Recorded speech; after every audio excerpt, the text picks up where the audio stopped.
Üniversitesi tarihini anlattığını isterseniz. Başkanım bizim Gazi kendisi. Alıyorum efendim.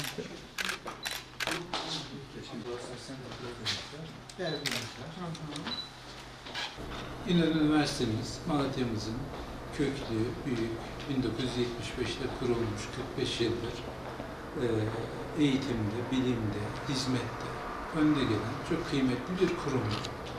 Ben de bu kurumun ikinci dönem rektörlüğünü yapmak nasip oldu. Sayın Cumhurbaşkanımızın atamasıyla ikinci döneme başlamış oldum. Kıymetli vekilimize, kıymetli başkanımıza ve misafirlerimize bu nazik ziyaretler için çok teşekkür ediyorum. Birinci dönemimde Sayın Vekilimiz, Sayın Başkanımız, diğer vekillerimiz, belediye başkanlarımız üniversitemize çok önemli katkı verdiler. Bu dönemde de kendilerinin güçlü katkılarını ben istiyorum, bekliyorum. İnşallah birlik beraberlik içerisinde Malatya'mızı, üniversitemizi eğitimde, bilimde, sanatta, kültürde, sportif faaliyetlerle ve başta sağlık olmak üzere hizmet alanlarında üniversitemiz şehrimize, ülkemize hizmet etmeye, artırarak hizmet etmeye devam edecek. Vekilimiz ve partinin arkadaşlarımızla hocamızın ikinci dönem ataması için hayırlı olsun ziyaretine geldik. Hüsnü kabul ve güzel ev sahipliği için teşekkür ediyoruz. Sayın hocamızın da ifade ettiği gibi bugüne kadar hocamızın rektörlüğünde üniversitemizin Malatya'mıza, bilim dünyamıza, öğrencilerimize faydalı olabilmesi için bizler de siyasi parti teşkilatı olarak üzerimize ne düşüyorsa yerine getirme gayreti içerisinde olduk. İnşallah hocamın ikinci döneminde de, Sayın Rektörümüzün ikinci döneminde de bu güzel diyalog ortamını devam ettirerek üniversitemizin daha da gelişmesi, şehrimize, öğrencilerimize, sağlık hizmeti alan hemşehrilerimize daha fazla faydalı olabilmesi için üzerimize ne düşüyorsa yerine getirme gayreti içerisinde olacağız. Başkanım ve çalışma arkadaşlarımızla birlikte bugün Malatya'nın en gözde kurumlarından bir tanesi olan üniversitemizi kıymetli rektörümüzü ziyaret ettik. Birlikte beraberce inşallah hem Malatya için hem de üniversitemiz için elimizden gelen tüm gayret ve çabayı sarf ederken bundan sonra da işbirliğimiz ve beraber çalışma arzumuzun devamını Yüce Rabbim nasip eylesin inşallah. Bugüne kadar yaptıkları bütün çalışmalar için Ahmet Kızılay Hocama ve bütün ekip arkadaşlarına çok teşekkür ediyorum. Tabii Ahmet Kızılay rektör olmanın ötesinde çok iyi bir hekim.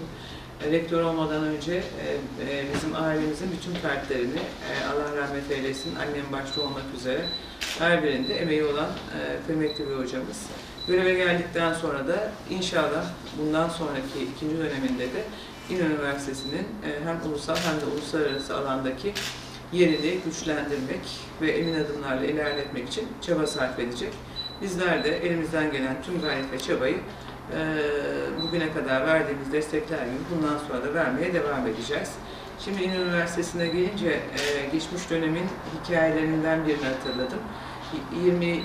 dönem yeni milletvekili olduğumuz dönemde İhsan Koca Başkanımla beraber mecliste olduğumuz dönemde Turgut Özal Tıp Merkezi'nin çok önemli 1200 tane kadro ihtiyacı vardı. Ve bu 1200 tane kadro ihtiyacı için vermiş olduğumuz mücadele ve Turgut Özal Tıp Merkezi'nin kadroya sahip olması için verilen mücadele aklıma geldi. Cemil Bey'in rektörlük dönemiydi. Ve o dönem Milli Eğitim Bakanımız Sayın Hüseyin Çelik ve Sayın Cumhurbaşkanımızın prensipleriyle Turgut Özal Tıp Merkezi'nin hizmetlerini artırarak devam etmesi için atılan çok önemli adımdı. Bugün Malatya'nın 2023 hedefleri çerçevesinde Turgut Özal Tıp Merkezi ile birlikte sağlık turizm başkenti olsun diye önemli adımlar atmış vaziyetteyiz. Ve bunun için de İnönü Üniversitesi'nin bünyesinde bulunan Karaciğer Nakil Enstitüsü, Onkoloji Hastanesi, Turgut Özal Tıp Merkezi ve diğer fakültelerimizle birlikte Malatya'nın sağlık turizm başkenti olma hedefine emin adımlarla hep birlikte ilerleyeceğiz inşallah diyorum.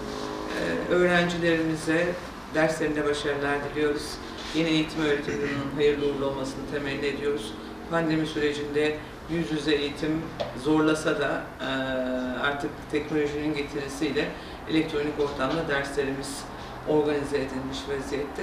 Ben bu vesileyle eğitim öğretim yılımızın bir kez daha hayırlı olmasını, ikinci dönem rektör olarak atanan Sayın Ahmet Kızılay hocamızın tekrar hayırlı uğurlu olmasını, görevinde başarılarının devamını diliyorum.